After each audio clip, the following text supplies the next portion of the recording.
एक समय की बात है, मुकुंदपुर में विधवा कमला अपनी बेटी इमली के साथ रहती थी और 3-4 घरों में मेहरी का काम करती थी।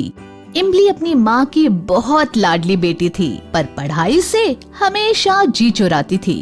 कमला के लाख समझाने पर भी वो पढ़ाई पर ध्यान नहीं देती थी। हरियो इमली, उठ जा, देख सूरज देवता सर पर चढ़ाए हैं। नहीं माँ, आज मैं स्कूल नहीं जाऊंगी, मेरा पेट बहुत दुख रहा है। वैसे भी आज इतवार है, तो उठ और जाकर मुंह धो ले, तब तक मैं चाय छानती हूँ। नहीं माँ, आज मैं बहुत देर तक सोऊंगी। नहीं बिटिया, कल दुर्गा अष्टमी है तो आज काम ज्यादा है, तू भी चल मेरे साथ। इमली मुंह धोकर आती है और माँ के साथ बैठकर चाय पीती है। अब पेट दर्द कैसा है तेरा? पेट तो ठीक है, लेकिन मुझे अभी और सोना है। जल्दी कर, आज काम में मेरा हाथ बटाना। अरे माँ, वहाँ फिर से दुखने लगा तो सेठानी से बोलकर गोली दिलवा दूंगी, समझी?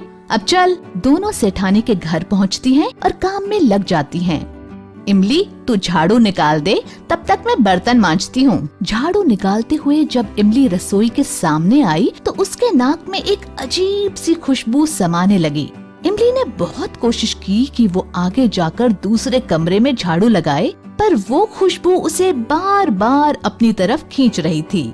वो सोच रही थी ये किस चीज की खुशबू है। वो थोड़ी आगे गई, लेकिन 1 मिनट बाद ही झाड़ू हाथ में लिए वापस आकर किचन के दरवाजे पर खड़ी हो गई, जहां मालकिन अपनी बिटिया को जबरदस्ती हलवा खिलाने की कोशिश कर रही हैं। आहा, याद आया, ये तो खसखस के हलवे की खुशबू है, ठीक वैसी ही जैसे एक बार माँ ने बनाया था जब मैं बहुत बीमार पड़ गई थी।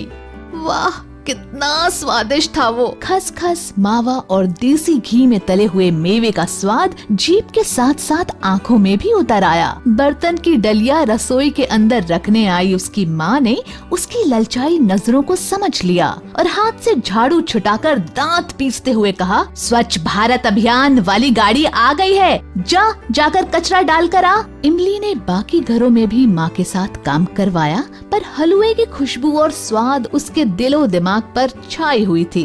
जब पूरा काम खत्म करके वो दोनों घर के लिए निकली तो इमली ने माँ का हाथ पकड़कर कहा, माँ, मुझे भी खसखस का हलवा खाना है। हाँ ठीक है, बनाऊंगी। कब बनाओगी माँ? आज नहीं, पर बनाऊंगी जल्दी। पर मुझे तो आज ही खाना है। मेरी अच्छी माँ, आज बना दो ना। अरे पागल है क्या? पता है खसखस कितना महंगा आता है? माँ बना दो ना हलवा, बहुत मन कर रहा है। तो जीभ में चिकोटी काट ले। मालकिन कितनी अच्छी माँ है, देखा नहीं कैसे मना करने पर भी बीवी जी को अपने हाथ से खिला रही थी। तो वो हर बात मानती है मालकिन की। आज से मैं भी तुम्हारी हर बात मानूंगी, बस हलवा बना दो ना माँ। पर तुझे क्या जरूरत है खसखस के हलवे की? वो मेहनत करती है। मैं भी तो करती हूँ मेहनत। वाहरी इमली, तू क्या मेहनत करती है? मैं भी तो सुनो जरा। क्यों? हर इतवार को तुम्हारे साथ जाती हूँ ना काम पर। वो दिमाग चलाती है, हमेशा फर्स्ट आती है स्कूल में, समझी? आज से मैं भी पढ़ूंगी और फर्स्ट आऊंगी, तब तो बना दोगी ना? हाँ, लेकिन जब फर्स्ट आकर दिखाएगी तब। अब इमली को आस बंधी और वो वाकई बहुत मेहनत करने लगी। इधर माँ के अंदर बेटी को खसखस का हलवा खिलाने की इच्छा जोर मारने लगी। दशहरा और दीपावली के कारण उसे कुछ साफ सफाई का भी काम मिल जाता, लेकिन कुछ दिनों से उसकी तबीयत कुछ खराब रहने लगी। उसने सोचा लगातार और ठंड में काम करने का असर है। रोज बुखार के कारण वो दिनों दिन कमजोर होती जा रही थी। 1-2 बार सोचा भी कि दवाई ले लूं, पर फिर सोचती कि हलवे के लिए पैसे कम पड़ जाएं, तो किराने की दुकान से दर्द की गोली ले लेती बस। धीरे धीरे दीपावली पास आ रही थी। कमला ने इमली की मेहनत देखकर तय किया कि इस दीपावली हर हाल में इमली को खसखस का हलवा बनाकर खिलाएगी, चाहे कुछ भी हो जाए। कल तो दीपावली ही है, आज पैसे भी मिल गए। आज ही सुखी लाल की दुकान से हलवे का सामान लेती जाऊंगी। आज ही तबीयत ठीक नहीं लग रही, कहीं ज्यादा बिगड़ गई तो कल दुकान पर ना आ पाऊंगी, और इमली को फिक्र ही कहाँ है। जैसे तैसे कमला सामान लेकर घर की तरफ चली, लेकिन पहुंचते ही चक्कर खाकर गिर पड़ी। माँ को गिरा हुआ देखकर इमली बुरी तरह घबरा गई। वो रोते हुए कंपाउंडर चाचा के पास गई और उन्हें पूरी बात बताई। कंपाउंडर चाचा भले मानस थे, फौरन दवाई का डिब्बा लेकर इमली के घर चले आए। अरे इमली, अभी तो मैंने एक इंजेक्शन लगा दिया है, लेकिन ये दवाइयाँ भी बहुत जरूरी हैं। कल जरूर ले आना। हाँ चाचा, ठीक है। ये लो पर्चा, अपनी माँ का ध्यान रखना। चलता हूँ। मेरे पास तो पैसे ही नहीं दवा के, कहाँ से लाऊंगी? दाल चावल के डिब्बे में देखती हूँ, शायद कुछ पैसे मिल जाएं। सोचते हुए इमली रसोई में जाती है, तभी उसके पैर से कुछ टकराता है।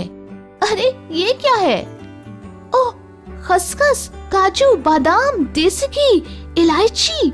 ओह, अब समझी, माँ हलवा बनाने के लिए ये सामान लाई। वो सामान को छाती से लगाकर रोने लगी।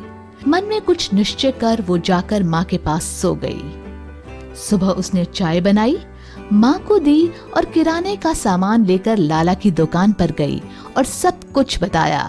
लाला ने बिना चिड़चिड़ाए सामान वापस ले लिया और इमली को पूरे पैसे दे दिए, जिनसे वो दवाई और फल खरीद लाई। मुझे बहुत दुख है इमली, मैं तुझे हलवा भी नहीं खिला पाई। माँ, मेरी प्यारी माँ, तुम कितनी अच्छी हो।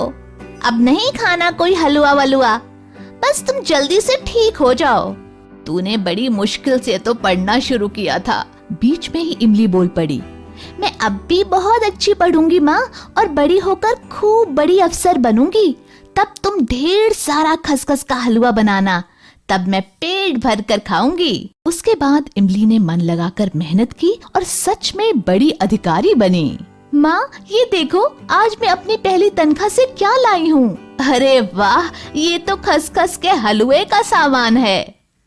दोनों गले लग गईं। सच्चे मन से किया गया प्रयास हमेशा सफल होता है।